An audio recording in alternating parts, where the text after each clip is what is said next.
तुम रोज हिजाब पहन के प्री यूनिवर्सिटी स्कूलों के सामने जाके तमाशा क्यों कर रहे हो?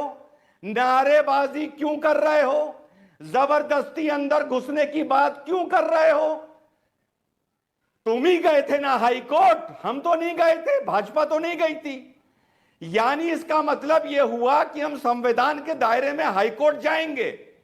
शिमोगा में उसका जिम्मेदार कौन है? बीजेपी के प्रवक्ता है ना, बीजेपी के लीडर से, बीजेपी के प्रवक्ता जो शो में बैठे हैं, मेरा उनसे सवाल है नहीं, क्या कौन है जिम्मेदार? बीजेपी के प्रवक्ता जिम्मेदार है जो शिमोगा में 23 साल का लड़का मरा है, कैसे? देखिए, आप बिल्कुल ऐसा नहीं बोल सकते कि हिजाब के नाम पर तालिबानी हत्या हुई है। आपका कोई हक नहीं बनता कि आप ऐसा स्टेटमेंट दिए। अभी पुलिस इन्वेस्टिगेशन ठीक तरीके से हुआ नहीं, पुलिस इंक्वायरी हुई नहीं, और आप बोल रहे हैं कि हिजाब के नाम पर तालिबानी हत्या। आप ऐसे कैसे बोल सकते हैं? पुलिस इन्वेस्टिगेशन होने दीजिए, पुलिस इंक्वायरी होने दीजिए, उसके बाद पता चलेगा कि किस वजह से मारा गया, किस वजह से हत्या की गई, किसने किया, क्यों किया। उससे पहले आप ऐसे बयान नहीं दे सकते अमीश देवगन जी। उसी टाइम पे क्या बीजेपी के लीडर्स को शोभा देता है कि वो ऐसे स्टेटमेंट दिए? नहीं, बीजेपी लीडर्स को शोभा नहीं देता कि हिंदू एक हो जाओ, उसका बलिदान हो चाकू गया से है, गोद के मार दिया गया, उसकी बात भी रखने के लिए। लेकिन ये पूरी आपने एक बारी कंडेम नहीं किया कि इस लड़के की हत्या हुई। जिन्होंने, जो हत्यारे हैं, उनको जेल के पीछे होना चाहिए, उन्हें जेल के पीछे होना चाहिए। और उन्होंने जिस भी मानसिकता से इस ऐसे तालिबानी हत्या को किया है, वो मानसिकता गंदी है, वो जहरीली मानसिकता है। ये बोलना चाहिए। अमीश जी, जो हर्षा के साथ हुआ है वो गलत हुआ है, नहीं होना चाहिए था, नहीं होना चाहिए था। लेकिन आप उसे तालिबानी हत्या नहीं बोल सकते। आप ये नहीं बोल सकते हिजाब के नाम पर तालिबानी हत्या। पूरा तरीके से इन्वेस्टिगेशन होने दीजिए। अमीश भाई, जय हिंद, वंदे मातरम। देखिए अमीश भाई, जाहिर सी बात है, जो अभी एक हमारी बहन बोल रही थी, और मुझे मालूम है शोएब जमाई भी उन्हीं से मिलती जुलती कुछ बात बोलेंगे। अगर इस समय कर्नाटका में, उडुपी में किसी ऐसी लड़की को, औरत को जो हिजाबन हो, हिजाब पहनती हो, उसके साथ कोई बदसलूकी हो जाती, बलात्कार हो जाता, एसिड फेंक दिया जाता या मॉलेस्टेशन हो जाता, तो जाहिर सी बात है कि ये लोग भी तुरंत तत्काल यही बोलते कि ये जो अटैक हुआ है ये हिजाब के प्रोटेस्ट के चलते हुआ है।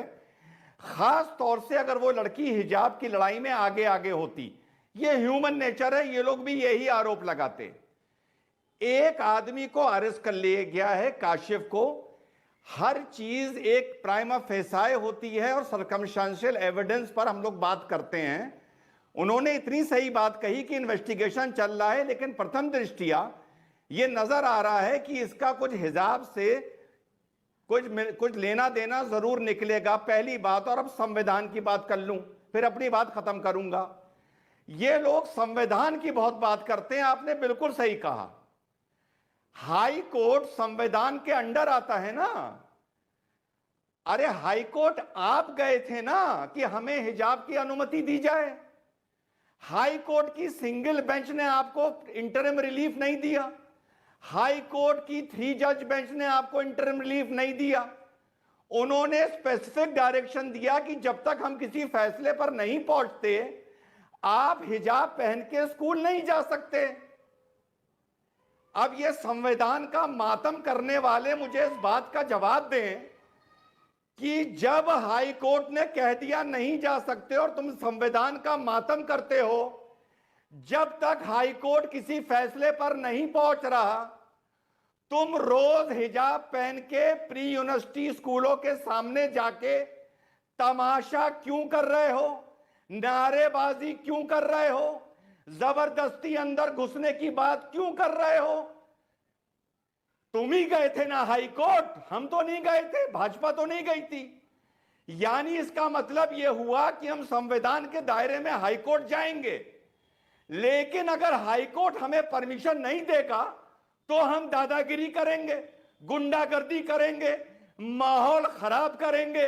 और जब माहौल तो खराब हो जाएगा, इससे ज्यादा माहौल खराब क्या होगा कि एक 23 साल के नौजवान को कुछ चाकू गोद गोद के मार दिया गया।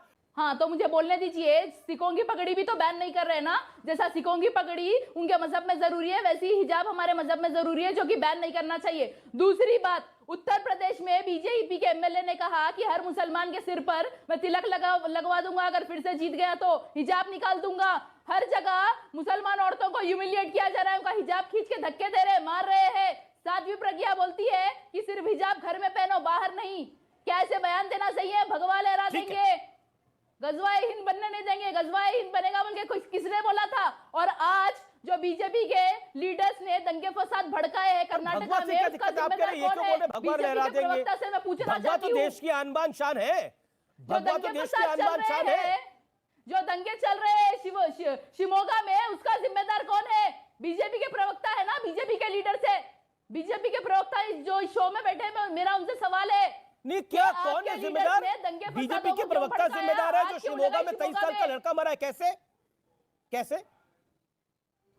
अरे भाई, वहां पे कर्नाटका के मिनिस्टर ने बयान दिया कि हर्षा की हत्या मुसलमान गुंडों ने की, इसलिए बजरंग दल के रोड पे निकल गए, मुसलमान घरों को जला रहे, मार रहे, पथरमबाजी कर रहे हैं। ये अब आप अनवेरिफाइड न्यूज बोल रही है कि मुसलमानों के ये भड़काने का काम कर रही है। आप चाहती है मैडम कि दंगे हो, आप चाहती है कि माहौल खराब हो। ये कहाँ हुआ? मैं नहीं ये चाहती कहाँ हूं, हुआ? आप लोग भड़का वहां रहे पर तो हैं 144 धारा दंगे। लगी हुई है, अभी आपको